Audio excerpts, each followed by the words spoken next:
Guys. So an exciting test week in ahead of us, starting off on Friday with the All Blacks versus Ireland. Massive game. It's a chance for the All Blacks to see if they've corrected the problems that they have in the last few minutes of the game. I read an article where Sanibel was speaking about the fixable problems that they have, and that he doesn't feel like the issue is with Super Rugby and with the South African franchises leaving that made the mistake, because the team is consisting of a lot of Crusaders players which actually struggled last season, and your Blues players which done very well in the competition aren't featuring really, and a lot of them actually featured the form players featured in the England game, and you could see the difference of the bench. He talks about the narrow wins that they had against England, the three narrow wins against England this year. It's all when the changes were made earlier in the game, and the narrow defeats that they had is when the All Blacks introduce the players later on in the game. It's no surprise that the modern game consists of a 23-man squad where every player, even on the bench, is important. Whereas the All Blacks of late was known for playing 15 men late into the game. It's quite developed a lot now to where we see changes as early as 50 to 45 minutes in the game, where the bench makes a massive impact in the game and takes it away from the opponents. South Africa and Ireland tend to have mastered this very well, and that is why we can see where they're ranked in the world at the moment. Ireland is also looking to take revenge for what was supposed to be their World Cup, as they claimed, after beating South Africa in the group stages. And then they got a knockback down to earth when they lost to the All Blacks. It was their first defeat, and I think their only defeat as well. And since then they haven't lost again. They lost once to South Africa, and then they beat South Africa in the second test. One would argue that there were some circumstances in that game that should have gone differently, but they beat the Springboks nonetheless. So Ireland is looking to take revenge, so they're not taking it lightly. To be honest with you, I also think that if Ireland pulls together and play the way they play, I don't think the All Blacks has it in the tank to beat them.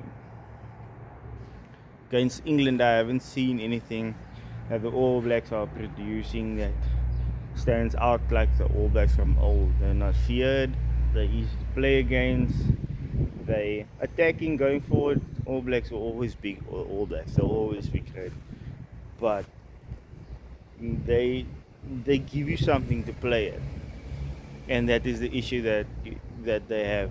The All Blacks from old, they gave you something, but they were so dominant going forward that you almost guaranteed that they would get points on the board once they get their hands on the ball. Your goal was always not to give them ball as much as possible because of how dangerous they were on the ball. Well, that has changed quite a lot. They make unnecessary mistakes. They get the ball at the set pieces. So that's going to be a very difficult game on Friday, but I think Ireland should take that. And then Sunday it's Australia and England. Australia has had a horrid season, finishing last in the championship, only winning one game. I don't see Australia doing well.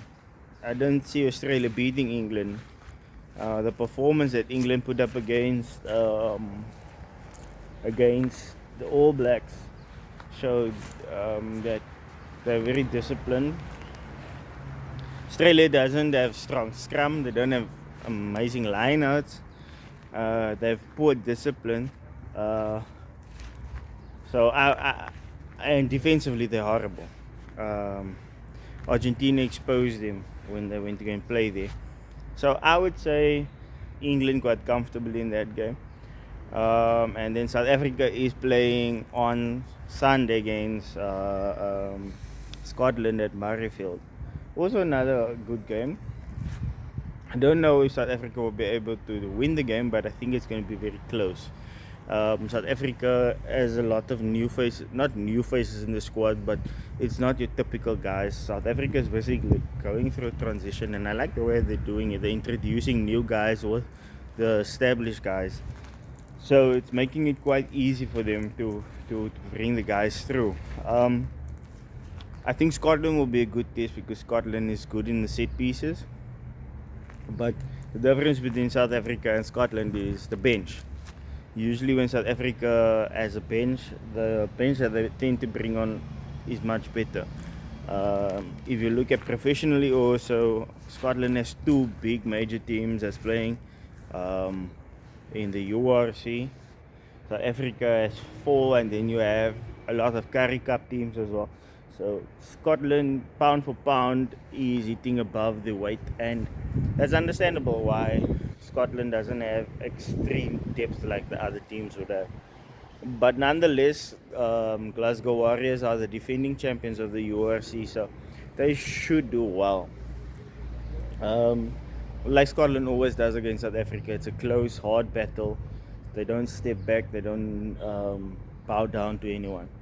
The thing that I'm most looking forward to is scrum battle, and to see if South Africa can nullify Scotland. We know Scotland and lots of the European teams have a lot of South Africans in them as well. The depth of rugby so high in South Africa that we have guys playing all over in the world, and we don't really feel the difference when those guys leave the country. Understandable that they leave because they see a bit opportunity outside. It's easier for them to get into those teams than into a Springbok team. But nonetheless, the other two games that I would think is interesting to look at is Italy versus Argentina. Italy is always a team that fights hard and plays on emotion. So does Argentina, but Argentina is taking it to another level this year. Argentina has beaten South Africa, they've beaten Australia, and they've beaten the All Blacks, and they've beaten France as well. So it would be nice to see how they react to Italy. I would say Italy is the easier team out of all of those teams, but on the day anything can happen. So let's see how Argentina plays against Italy, and I would like to see how Fiji bounces back against Wales. Wales has been horrible this season. They got hiding against Australia in the beginning of the year, and we know Australia is not on par with anyone really. It's been said that Wales is also going through a transitional phase, but I would say that Fiji has something to prove. They didn't have the best guys in the last camp. They didn't have the superstars, and they got beat quite comfortably against Scotland last week. So Scotland got a nice warm up for South Africa last week. So an interesting week of rugby ahead. I would say that South Africa is using the end of the year tour more as a basis to develop the squad, bringing younger guys. Still a lot of guys injured, still a lot of senior guys that are injured and out. But I would like to see how we react to all of that, and then I'll maybe put on a reaction video of the Springboks against Scotland and also Ireland against the All Blacks, depending on how that game goes. So Friday night, so we have rugby throughout the weekend, Friday, Saturday and Sunday. There's a lot of games on Saturday actually. It's Japan is playing, USA is playing, Zimbabwe is playing, Zimbabwe is playing Netherlands. But look forward to those things, and international rugby growing. It's a nice autumn season, international break. Usually it's called the Northern Hemisphere Tour. This year they're calling it the Autumn Tour. So let's see how the Northern Hemisphere teams fare against the Southern Hemisphere teams. I know South Africa is based in the Southern Hemisphere, and I don't know how much longer you can call it that, seeing that we're playing. The South African teams are playing them right throughout the year, every year now that we are in the URC. And you can actually see the difference in the Northern Hemisphere teams. Like, they are much more competitive, the games are much more tighter. And you can say vice versa also, even though Sunnyball doesn't believe it. He says that the Super Rugby has no impact on. You can't say the Super Rugby has an impact on the All Blacks um, not being as dominant. Is just because the All Blacks aren't playing the players that was in form in the Super Rugby. He said if you maybe give them a chance, then you can make that statement. But the argument is that if you iron sharpens iron, or is it steel sharpens steel. So if you are playing every week, week in week out against a lesser opponent, it will be much more difficult for you to get up to that standard. And then once you face a strong opponent, you're not used to battling in those circumstances. As I said previously, South Africa has a lot of depth. We have Super Rugby, we not Super Rugby, we have the URC, and then there's the Heineken Cup, and then there's Curry Cup. So Stormers has to have, for example, two teams that plays across the main competitions. Then they have Western Province playing Curry Cup rugby, and then you have your Craven Week teams, your under 21s, your under 19s. You have University Rugby. So in South Africa, it is just our depth is just that massive. Whereas the other countries, if you look at it, they don't really have that depth that we have. So we constantly recycling. But on that note, South Africa did struggle for a while until Russia came back into frame.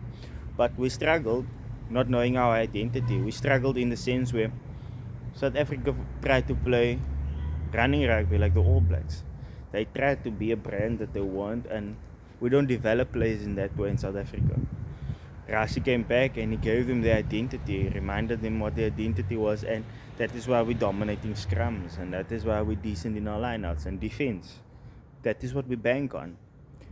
So, but now we are slowly bringing in more attacking rugby, but working off our foundation way, and that is what I feel like the All Blacks have stuck to their guns, and Sunnyball means by they need to adapt to the modern rugby. The modern rugby means 23 players, so give those guys enough time from the bench to make an impact.